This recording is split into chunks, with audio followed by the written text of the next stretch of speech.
we need to go back to basics, i.e. what does a currency need to do? As I said, it needs to be a store of value and a medium of exchange. And there has to be a system which is alternative to the fractional reserve banking system. When I started researching cryptocurrencies, these were all the boxes that were getting ticked. And I thought, wow, there's something here that needs to be discussed between the Islamic finance experts and the cryptocurrency experts. I think the usage of cryptocurrencies in Islamic finance is going to be a very valid use. I think that there is many compatible components of cryptocurrency that meet Islamic Sharia standards.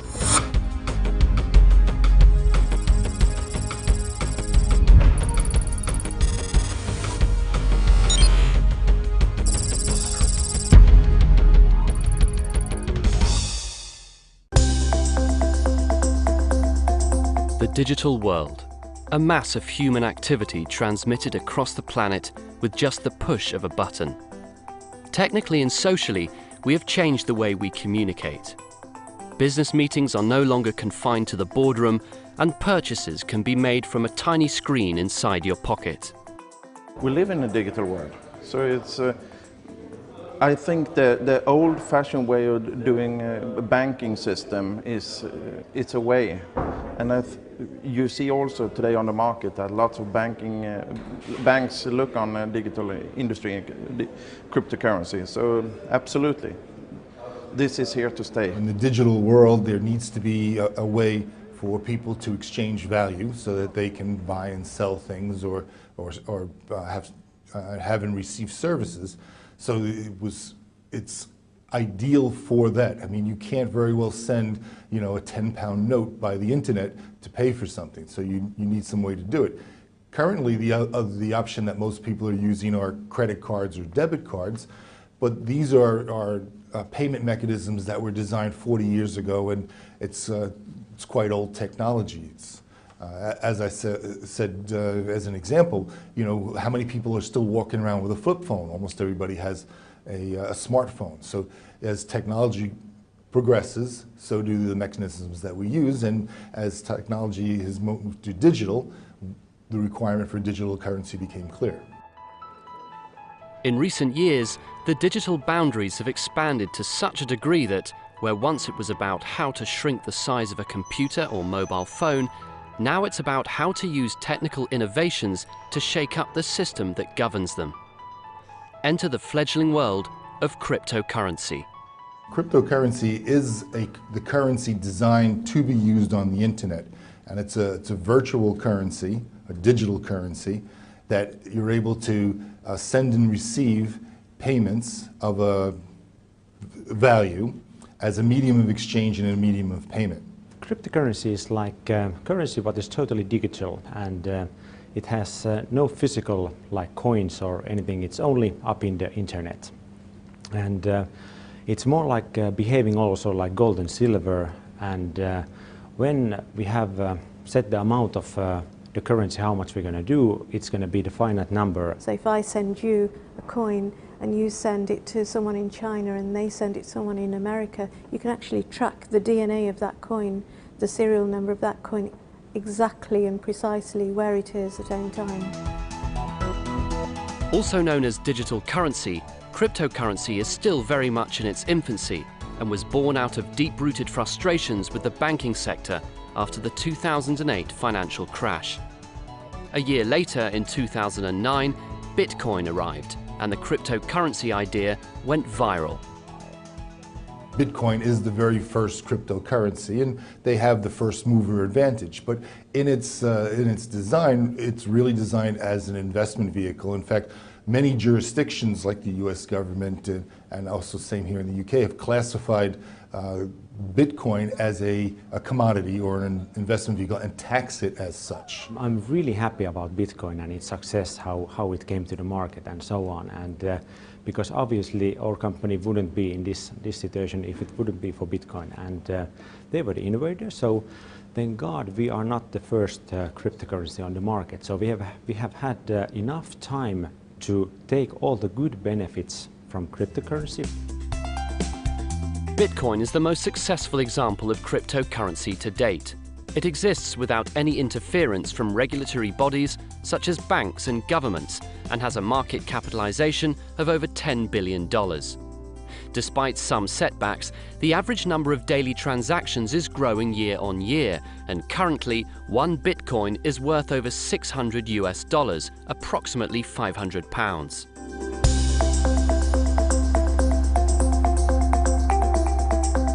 In a London hotel next to Europe's busiest airport, Heathrow, a summit is being held to discuss this growing phenomenon. The gathering of financial leaders and experts is not about the conventional, though, by any means. It's about the alternative: how cryptocurrency can benefit Islamic finance. It came together very quickly because as soon as I started to talk to the experts, straight away they said, yeah, you're onto something here, and you know, we need to get the right people around the table to discuss this issue, and that's exactly what's happening today. It wasn't on the agenda of Islamic finance as yet.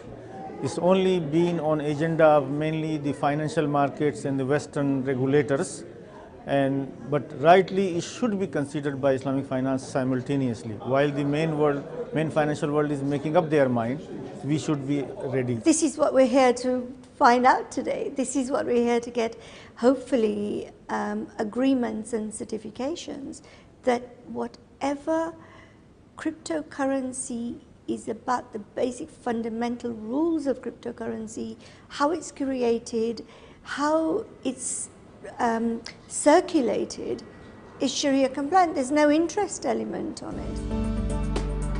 The question of whether cryptocurrency can be Sharia compliant is one of the main themes at the summit. According to some professionals in the industry, Islamic finance, although hugely popular in countries like Malaysia or Saudi Arabia, is being held back by a mainstream system that favours debt and interest, where money is seen as a commodity. You see, money should not be dictated by politics and governments and banks. Money should have a value of its own, and it should be dictated by supply and demand, and it should be dictated by how usable it is, as what the intrinsic value of it is, how it can be used as a commodity as a form of exchange. What I have seen is that the riba issue is only applicable when some currency is really established. When it is established and it becomes a norm and accepted means of exchange, then the riba questions come. So at the moment, because it's not a proper currency as yet, it's just like a niche market and niche goods, the rules of riba do not apply as far as I know. I think it certainly puts something very new on the table, a new phenomenon of cryptocurrency. Islamic finance, at its roots, it believes that a medium of exchange in terms of money should be a medium of exchange and a store of value.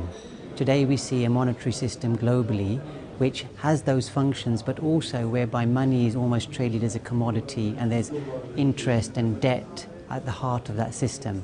And that system is fractional reserve banking. Fractional reserve banking is a system whereby only a small amount of actual cash makes up a bank's deposits, and those banks are incentivized to hold greater reserves through a payment of interest, which of course in Islamic finance is not permissible. So many commentators have said that actually, you know, can Islamic banking flourish in that environment? And there's a big debate of whether it can or not. But you know, the point is, we have the system as it is now, we have to work within that, and we have to find solutions within that system. At the summit, experts are trying to work out if cryptocurrencies can be key in the fight to help reinforce so-called ethical practices in the financial world, along with the social and environmental impacts that Islamic finance seeks to address. It's never been discussed fully and from all different angles in terms of how cryptocurrency could apply to the various Islamic principles. You know, over the last few years we've experienced all kinds of problems in the economies of our countries, and we all feel kind of at some point or other, we've all felt quite sort of cheated in the way that our money has decreased in value. So the way that I believe that cryptocurrency will be the way forward and is the answer to that missing jigsaw puzzle is that cryptocurrency is not based on fiat currency. There's a shared risk between the customer and the bank. There's no interest based in it. I believe that this is the way forward. There are claims that cryptocurrency might be more ethical and more equitable, but these claims need to be seen and worked on the ground rather than just spoken about. It's just the selling point at the moment, but there is no real data and real life information about it. I think it's the growing segment of people that are saying, you know, this is interesting, I see some benefit, but I need to learn more about it. We're at the point right now with cryptocurrencies where there's still some education process that has to go on, and still some refinement of the market and how cryptocurrencies are used. Financial transparency is also key, especially when clarifying Sharia-compliant products. So-called online ledgers of cryptocurrency transactions, called blockchains, are publicly available. In Bitcoin's case, however, the user's identity is hidden. So does this open up the possibility of fraud? So if I send you a coin and you send it to someone in China and they send it to someone in America, you can actually track the DNA of that coin, the serial number of that coin, exactly and precisely where it is at any time. So it can't be used for criminal activities, for example. You know, it can't be used for, you know, by arms dealers and drugs dealers and so on so easily because it's transparent. I see that as a challenge in the type of cryptocurrency structure that's been set up. So Bitcoin is totally decentralized, which allows somebody to come in and do these things. Some of the other cryptocurrencies out there are centralized, where it's controlled and owned by a single entity. When I started with OneCoin.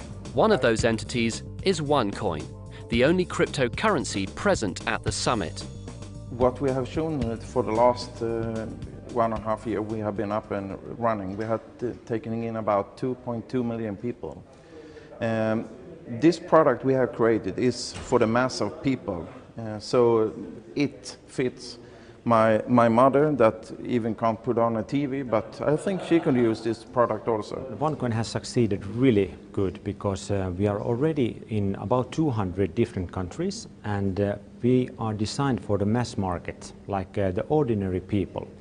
So, for example, if some billionaire would like to come and participate in OneCoin, like with the money in front, so we are not interested in the billionaires. Like Bitcoin, OneCoin has come under intense scrutiny, however particularly online, with some describing it as a get-rich-quick scheme serving those at the top. It may look like pyramid selling, but this is actually helping so many people to improve their quality of life. It's giving people an income. People who invest in just a small amount of money. It's regulated by auditors every month. And we believe that this is going to be the new reserve currency of the future. We have put in a KIC. That means that know your customer service. So at the moment, the company knows every customer that owns coins in the company. Every transaction that will be made in the company, we know. We can provide governments with all transactions. We can provide with where money comes from, etc. All the transactions. We don't want to be anonymous. We want to do things correctly, and we don't want to be anything involved of like illegal transactions for like buying drugs or weapons or like terrorism, and therefore like OneCoin is really keen on doing the things more regulated way and setting a new like trend of cryptocurrency. Cautiousness, distrust, and infighting in the world of cryptocurrencies is not uncommon. The challenges of growing such a new concept in a traditionalist environment are immense, with thousands of cryptocurrencies competing on a daily basis. But crucially, the industry is almost completely unregulated. Well, there's two schools of thoughts on that. There's the people with very libertarian views who absolutely insist that it should remain self-regulated and regulated by the people. I like that view, and I think that there's a place for that view, but I think that the reality of it is that there will and has to be some regulation around it. So we can all see the transaction, what is happening, so we don't need a third part to verify that this money has left from your account, came to me. The blockchain is using it, or like verifying it, and we can all see it. It's like everybody can see it where the transaction have been made. The question of regulation, coupled with issues pertaining to transparency, is only partly concerning for Islamic finance professionals, however. Their main worries center around usability and the role cryptocurrencies will play in the long term. Yeah, my real concern is that it is has become another tool of speculations, like the Bitcoin history tells us. During the last few years, the road towards cryptocurrency has been very bumpy, and the value kept changing so much that it is not worth considering as a currency, only as a special bond.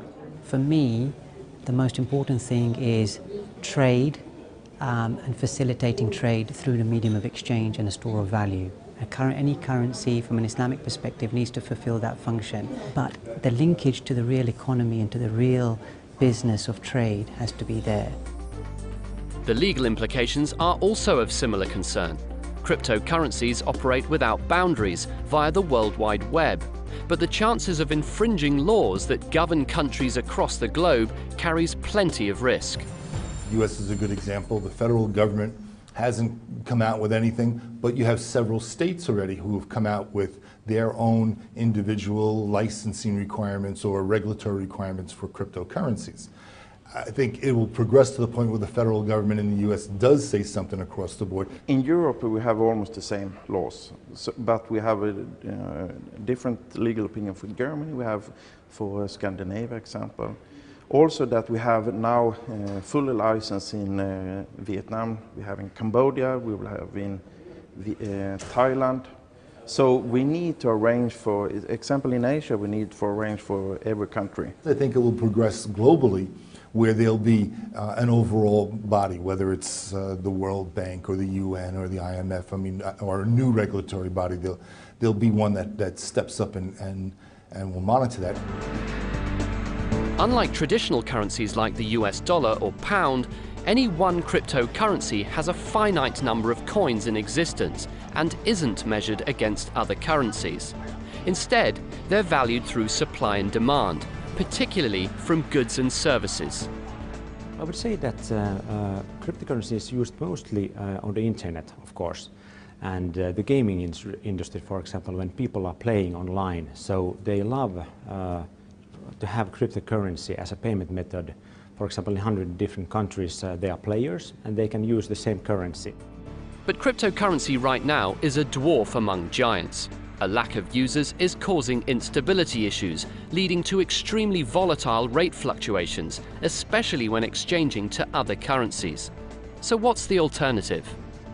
I think that in the future we'll see a situation similar to how the IMF works, which is your cryptocurrency would be tied to a basket of currencies like the yen and the dollar, and this way, if you have a basket of 10 or 15 currencies, your movements will be much smaller and more controllable, and give you the stability that you need. Yeah, the volatility exists because the authorities and the governments have not made up their mind, and various governments make different policies, and so it drives the whole industry into like an unregulated world. In unregulated world, there will be always hypes.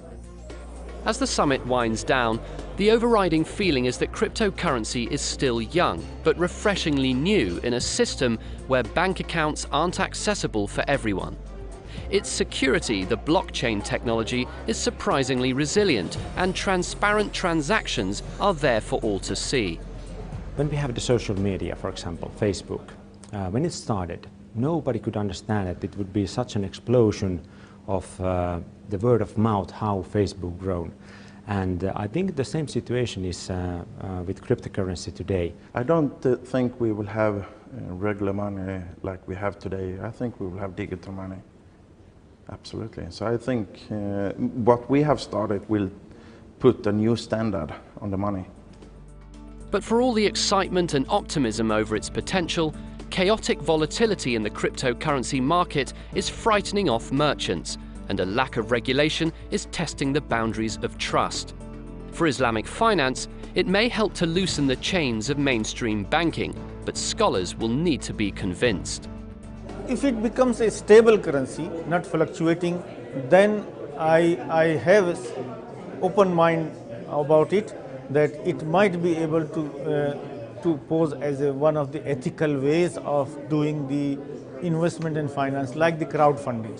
I would say two things. One is a lot more research needs to be done to understand it thoroughly.